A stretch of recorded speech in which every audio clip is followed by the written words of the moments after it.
Good morning. If you'd like to turn to the book of Hebrews, the 12th chapter.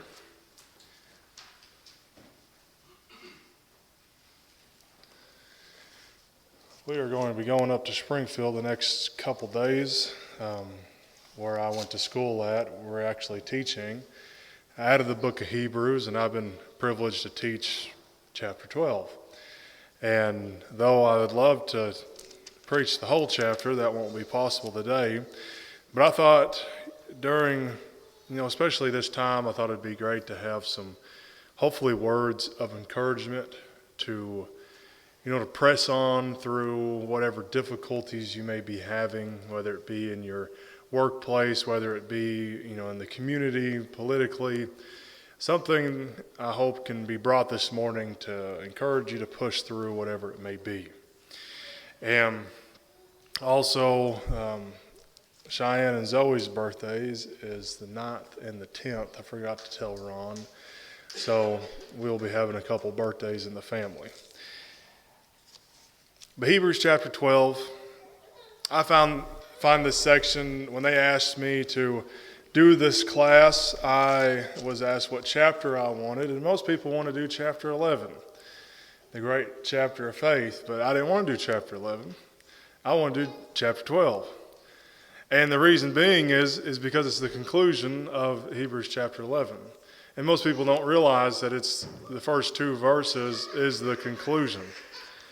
And so the way it starts off with therefore. And anybody that has studied the Bible knows that when you start out with therefore, it is very important to go back. And I couldn't really tell you how many verses to go back, but maybe back to the beginning of the chapter and see if at the beginning of the chapter is relating with the context of what's after therefore. So we're going to go back to verse 30 before we read verse 1 of Hebrews 12. We'll go back to verse 30 of Hebrews 11. And it says, by faith the walls of Jericho fell down, after they were encircled for 7 days. By faith the harlot Rahab did not perish with those who did not believe, when she had received the spies with peace. And what more shall I say? For the time what would fail me to the end of Gideon and Barak, and Samson and Jephthah, also of David and Samuel and the prophets, who through faith subdued kingdoms, worked righteousness, obtained promises, stopped the mouths of lions, quenched the violence of fire, escaped the edge of the sword, out of weakness were made strong, because violent in battle, turned to fight in the armies of the alien. Women received their dead raised to life again. Others were tortured, not accepting deliverance, that they may obtain a better resurrection. Still others had trials of mocking and scourging, yes, and of chains and imprisonment. They were stoned, they were sawn in two, were tempted, were slain with the sword. They wandered about in sheepskin and goatskin, being destitute, afflicted, tormented, of whom the world was not worthy. They wandered in deserts and in mountains, in dens and caves of the earth.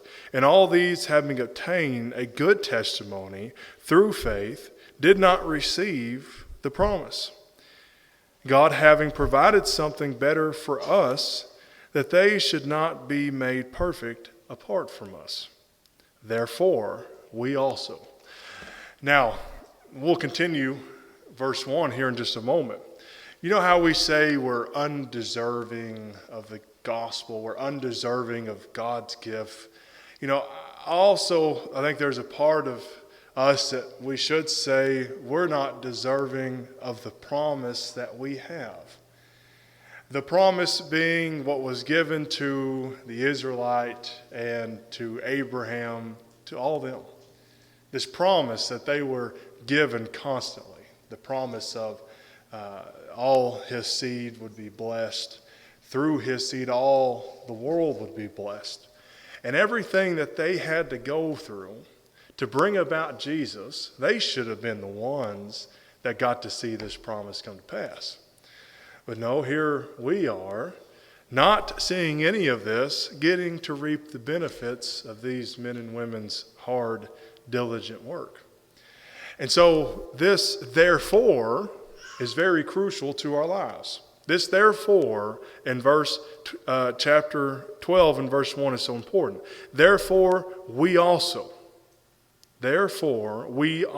since we are surrounded by so great a cloud of witnesses, let us lay aside every weight and the sin which so easily ensnares us, and let us run with endurance. And some may have patience here. Let us run with endurance, let us run with patience the race that is set before us. Now there's a lot in the opening 2 verses of chapter 12. Let us run with endurance. I want to take a moment on that. Now you may have run with patience, but while we're being patient for the promise of Christ coming back to happen, what are we doing? We're moving. We're running. I know that there are some who don't want to do anything, that are just waiting, and they're waiting, but he says to run with patience or run with endurance. Now, endurance is a lot different than running fast. And basketball is trained to run fast for just a short amount of time. But endurance is the individuals, when I was at Jasper, that were running track and field.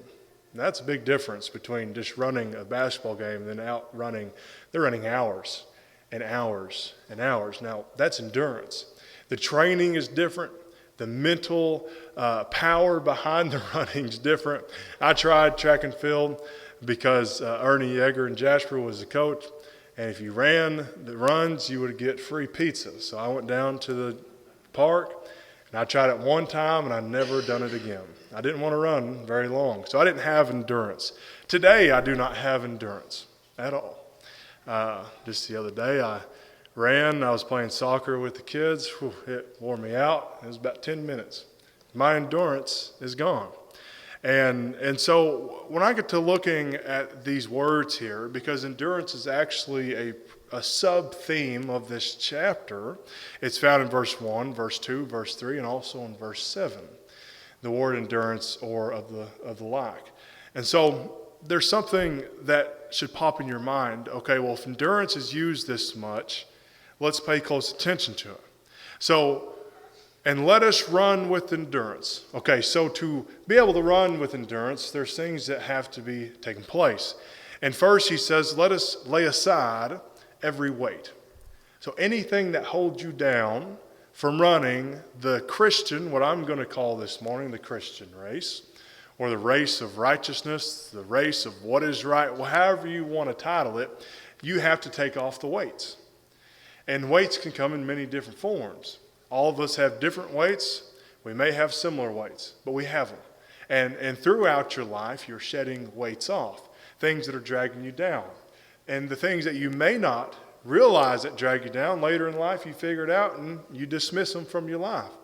Because we are striving to make it to our eternal rest. And endurance helps us get to that place. Go ahead and jump to verse 10. It says, for they indeed for a few days chasten us as seemed best to them, but he is our prophet, that we may be partakers of his holiness. That's one of the biggest things we're striving for, is to be partakers of the holiness of Christ. That's a lot different than anything here, to be part of that moment. That's what we're striving for. And to get to that moment, we endure. We run with endurance the race that is set before us. So we take off the weight, back in verse 1, and the sin, which so easily traps us or ensnares us. Now we know that in Ephesians chapter 6, verses 10 and following, we know that Satan has weapons that are up his sleeve. And those weapons are designed to ensnare you or trap you and to keep you still or to move backwards. His traps or his attacks are never made to make you go forward. It's made to keep you in the same spot or to make you go backwards. So anything that you feel is keeping you in the same spot, like you just walked into quicksand, get rid of it. Find ways to get rid of it. It may be negative friends. That's a hard thing, especially for teenagers, to realize their friends are bringing them down and they need to dismiss those friends. That's tough, because sometimes those friends have been there since kindergarten. They've been there since preschool. But when you come to the conclusion, I'm going to serve God over anything, then those things must be taken out of your life. So pause here at verse 1, and we're going to jump to 1 Corinthians, the 9th chapter. 1 Corinthians chapter 9. Now, some say the author of Hebrews is Paul, and there's really no need to debate, but there are a lot of similarities between the author of Hebrews and Paul when he writes his epistles. Now, look at verse 24 of 1 Corinthians chapter 9. It says, "Do you not know that those who run in a race all run, but one receives the prize?" See, that's being taken out of society, correct? I think we all can agree that participation awards are not good.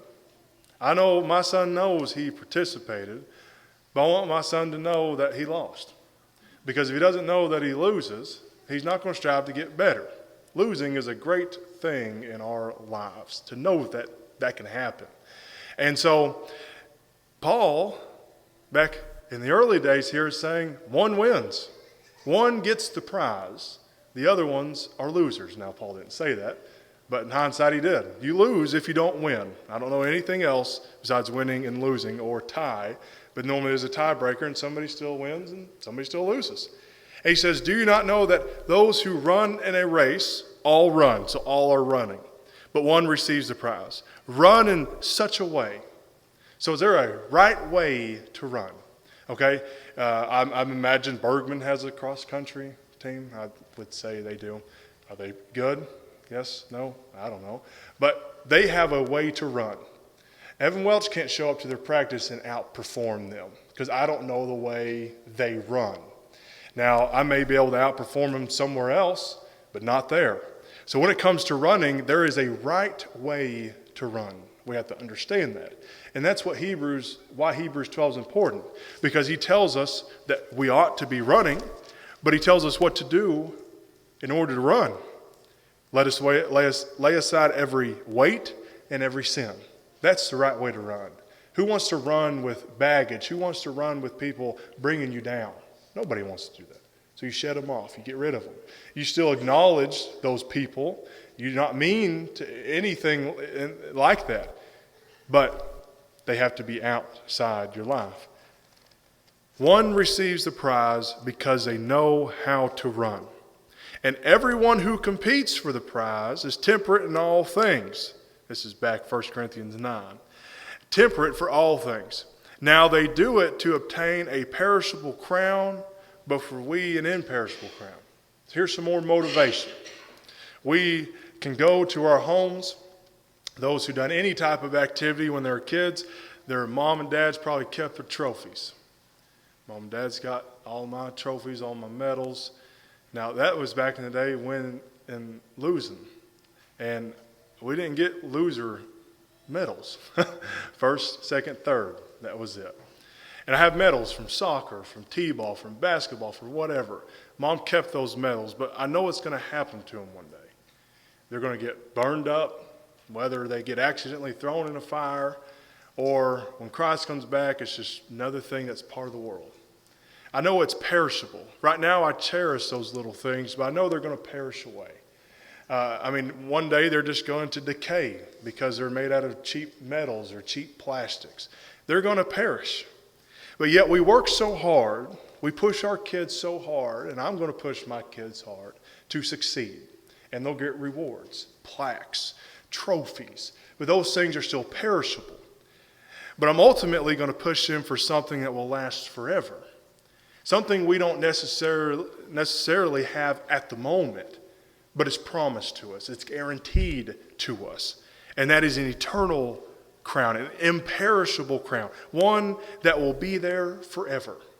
Now, that's a motivator. That's something that motivates you to keep running, to keep taking off the spiritual baggage, to obtain this imperishable crown. Verse 26, therefore I run thus, not with uncertainty. I hope you know how you're running. I hope you know where you're running to, the means of why you're running, the motivation behind. I hope you do. Thus I fight, not as one who beats the air. Thus I fight, not as one who beats the air. It is a waste of energy to punch nothing.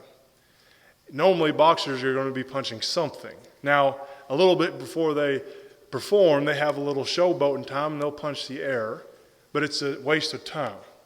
And it's not very good for the human body to punch nothing, to punch air, to keep your arm, and I'm obviously not no doctor, but common sense tells me it's not good. You want to hit something. It stops that force. So Paul says, I am not running unknowingly.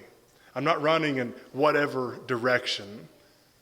I got a goal, I got a path, and like a boxer, I'm going to hit it. Boxer knows how to hit. You know, who wants to get hit by Mike Tyson? Even though he's 60, 70 years old, I don't. He'd still knock your head off. Now, all those men, they're in such great shape still in their old age. They know how to still hit. So we run, we fight, thus I fight, not as one who beats the air. I know my mark. And I know it, and I can see it clearly because I'm taking off weight, spiritual weight, and I'm taking off the sin that's causing me to trip up. So I can hit my target, and I can run with confidence. Verse 27, but I discipline my body daily, or to get off track here, for some reason you caught that I said daily. Some reason it's a habit for me, and I don't know why. I think it's because another translation has daily here in verse 20. But I discipline my body. I must have, during the time I was studying a lot in this area, I must have had a different translation and it had the word daily. But Paul says here, but I discipline my body, and it would have been daily, but brought it into subjection, lest I have preached to others, I myself should become disqualified. Paul knew what it meant to lose the race. And so one thing that I could encourage anyone here is to run with endurance. Now, go back to Hebrews in chapter 12, verse 2.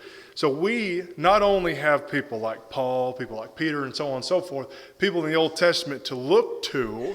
They are the great cloud of witness in verse 1. We also have the most important person to look to, the one that done it perfectly, the one that done it without fault, looking unto Jesus.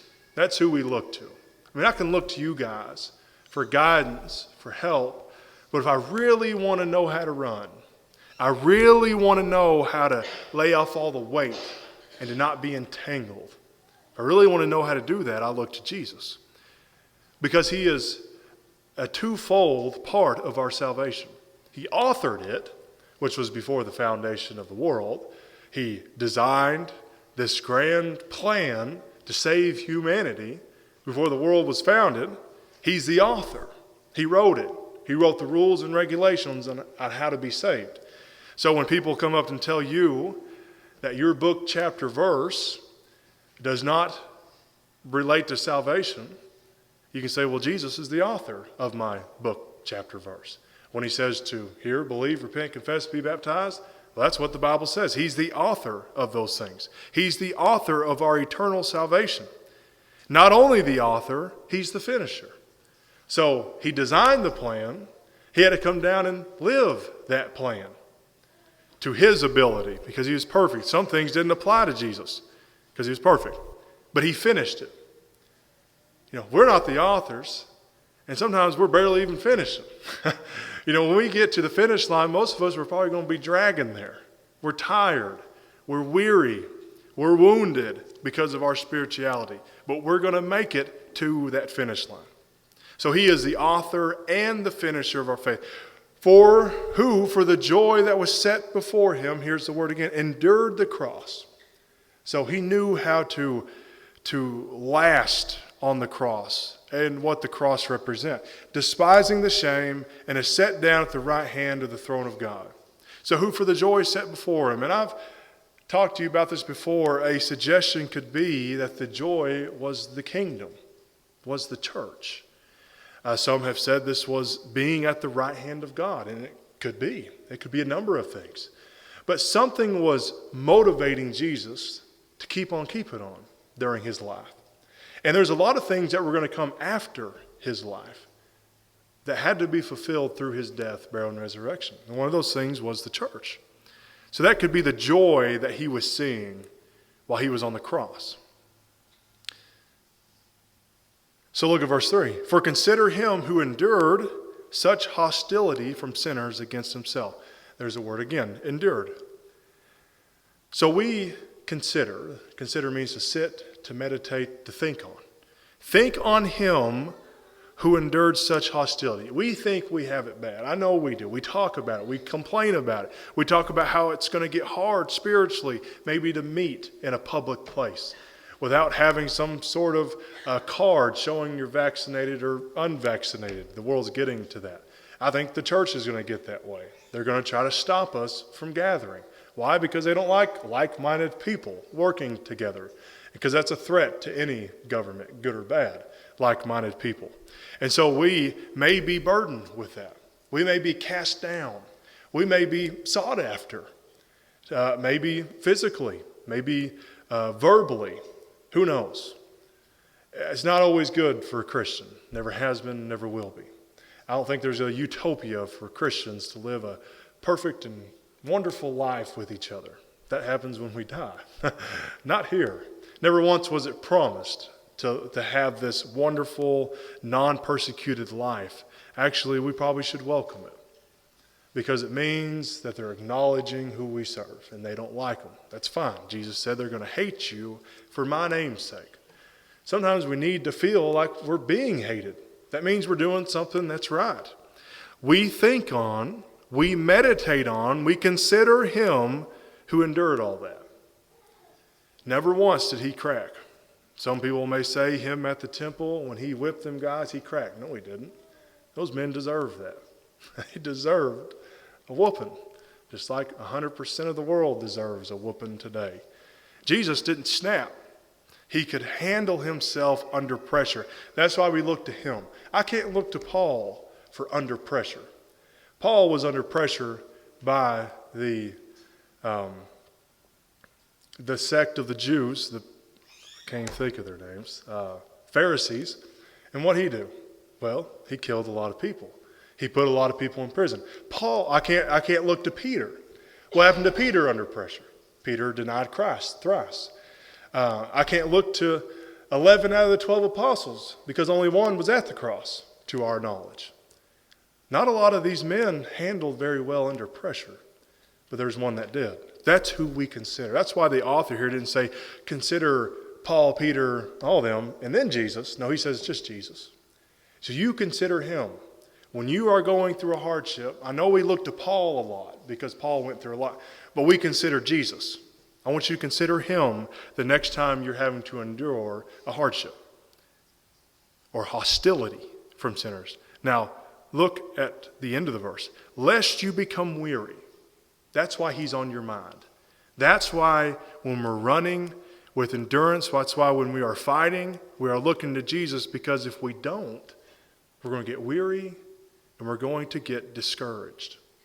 And you'll eventually become lost. Jesus is that beacon of hope of everything. You look to him for every aspect of your life. It says in verse 4, yet you have not resisted to bloodshed. Thank goodness we haven't. Not all persecution in the early church was death. It was not all about murder. Plenty of times the apostles were being persecuted and they didn't kill them. Now sometimes they thought they were dead and they left. But not all the time was it bloodshed. I know history class, that's what it seems like. It was just death and blood everywhere because of the name of religion. Now there's been a lot of people die in the name of religion, and it's sad. But that wasn't what we believe. I hope you know that. I hope you know during those times it had nothing to do with the true church we read about in the Bible. Not once did the church assemble a bunch of people to start, massacres because of different religion. And that's why I think a lot of people look at religion and say, I don't want no part of that. They don't have no idea what the church actually is. The church was underground during those days because they too would have been killed because they were speaking truth and they didn't like truth. So we have these issues, we have these problems, but we haven't come to bloodshed. Okay, they shut us down. They shut us down. The Bergman Church of Christ is shut down because the USA no longer believes in freedom of religion. You know, what are we going to do? I know some people, I know what they want to do. It's going to be a war. I personally don't believe in having a war over that. We can still worship God just fine. But he says you haven't had to go to bloodshed, striving against sin. That's something I think we need to always strive for, is not bloodshed if possible. And you have forgotten the exhortation which speaks to you as to sons. Now, what all is this coming to? Okay, so we have endurance. Before we read the exhortation in verse 5 and 6, we run, and our running may not be very fun. You know, I've been told by several different people, running, they'll say on dirt is my favorite. Running on pavement is my favorite. Running on this is my favorite, depending on how the body is. Some hurt the knees, some don't. We are not all running on the same exact ground.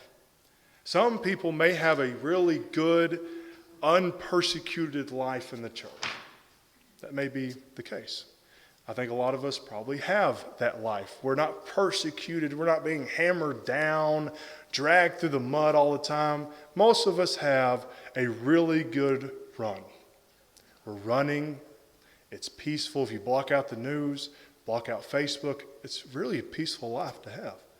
That's what brings most people down, is listening to those things. But our run is pretty good. When's the last time you were insulted because of your religion?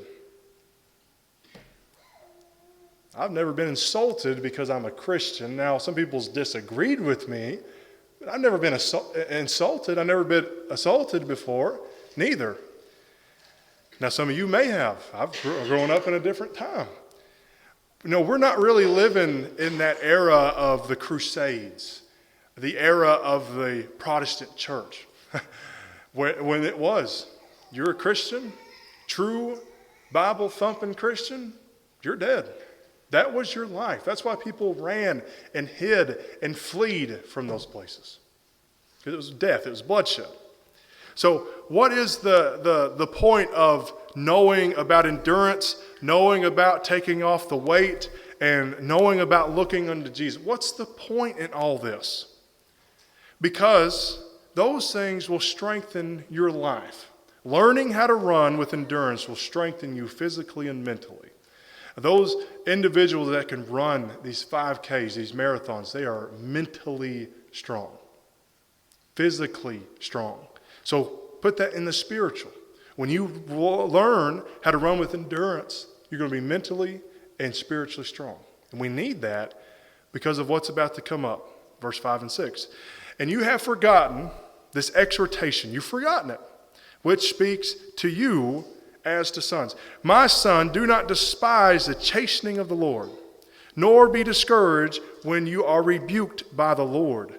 For whom the Lord loves, he chastens, and scourges every son whom he receives.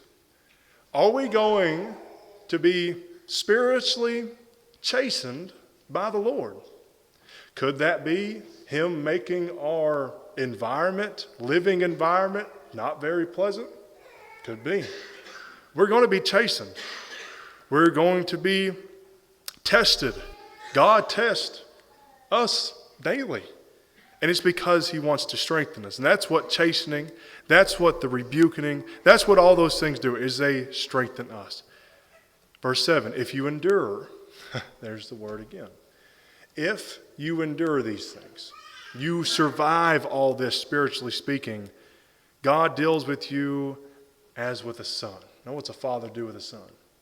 He loves him, cherishes him, holds him up because he's proud of him. That's what God's going to do if you endure.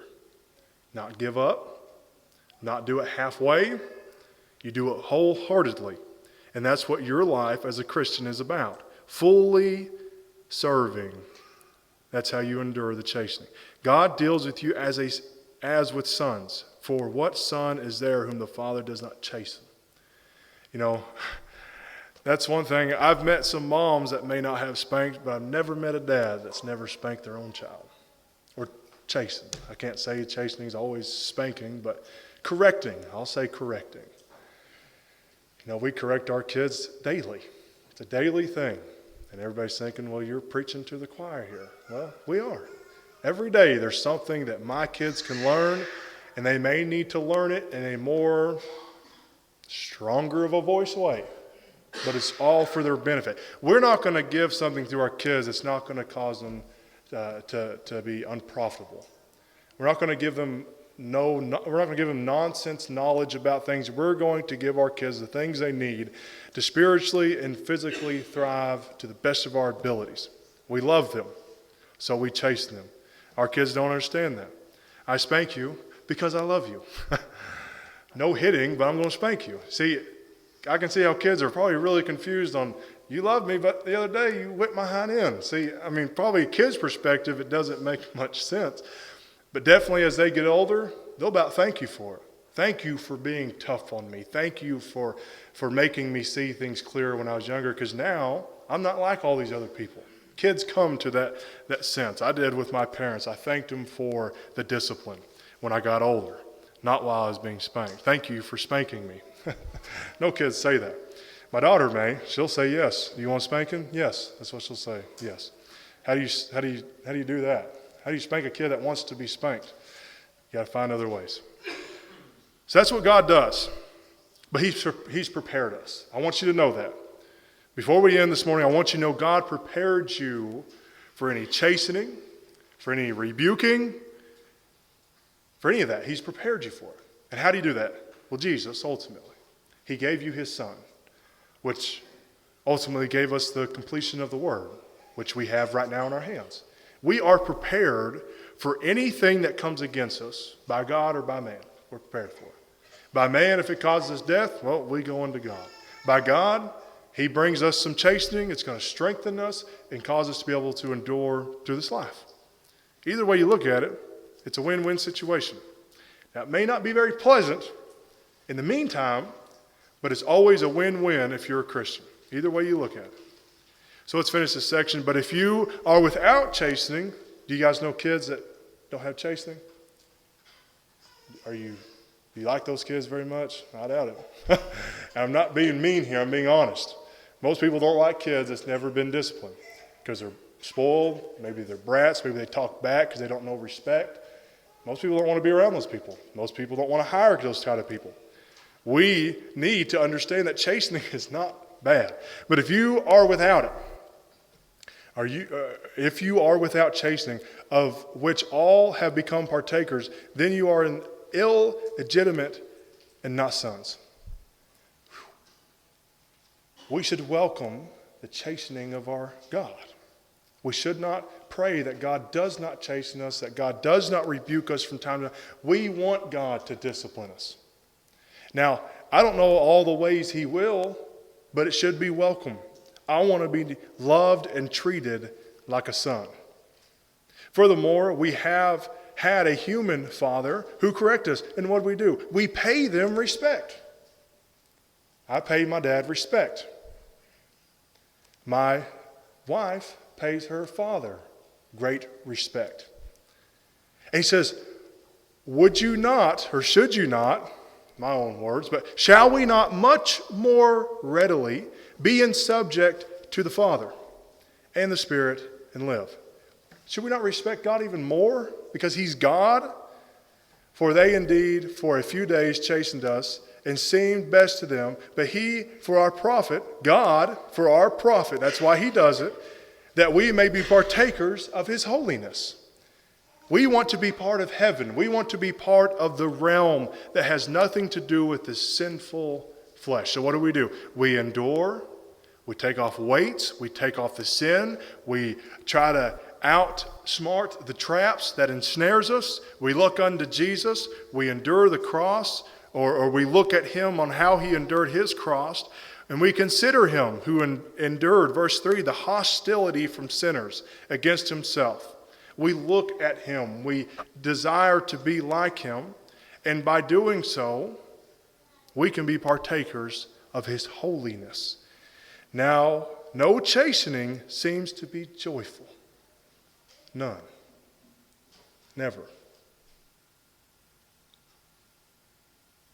Now, I've read in the book of Acts where they counted it all joy that they could suffer for the name of Jesus. That's different. Chastening, that correcting is never pleasant. If you are wrong on something, and here comes someone that says, hey, you're wrong, does it feel good? Even if it's a man that drinks coffee every morning, whoever that man or woman may be this morning, you drink coffee every morning. Let's say I walk into your house and say, you're not making it right. Do you think instantly you just get a little mad at me? Because you've been doing it this way for 10, 15, 20, 30, 40 years. Here comes me saying you're doing it wrong. Instantly you'll get a little mad. I know I would, and I don't really even care, but still I would. It's not a good feeling when someone's correcting you, even if you're wrong. There's just something about it. No chastening seems to be joyful at the present or for the present. It's painful. Maybe a wife correcting a husband, husband correcting a wife, parents correcting kids, brothers correcting brothers, sisters correcting sisters. Go on down the list. It's painful, it says. Nevertheless, afterwards it yields the peaceable fruit of righteousness to those who have been trained by it. So there's a good outcome of all this. So it doesn't seem joyful, it doesn't seem wonderful, it's painful, but what does it yield? It yields peaceable fruit. It yields rewards because of your work. Now, what is the point of all this? The point is, we live in an era that does not like God, that does not like spirituality, free-thinking human beings. We live in an era that does not like that. We live in an era that wants to have complete control, and there are some people that don't want them to have it. But if it happens, in my mind, it happens. I'm still going to serve God. Over all things, I'll serve God. But during this era, I feel like I'm being dragged around. It doesn't feel very good. I feel like we're being bullied constantly. It doesn't feel very good. And so what do? Do I lash out on Facebook and tweet some tweets back? No, I just keep living my life. Wednesday night, what did we talk about? We talked about serving. And those people that are talking bad about our God and talking bad about our way, I'm just going to keep on being me. I'm going to love them. I'm going to be nice to them to the best of my abilities. I'm going to keep serving God. I'm going to endure through this life because what lies after is far greater than anything that could be offered here. Anything. And so to do that, I'm going to take off the weight. I'm going to take off the sin. Spiritually speaking, I won't be losing physical. But spiritually, lay those things aside. Those things are just going to drag you down. You know what those things are. This morning we have a great opportunity to let those weights and sins be known. I mean, do not be ashamed to come to a sinner and say, I sinned. Don't be ashamed of that. We sin. It's life. It doesn't have to be control of our life, but it's going to happen. So there never should be shame in going to a brother and sister and say, hey, I sinned. Will you pray with me? Pray for me. Should be no shame in that.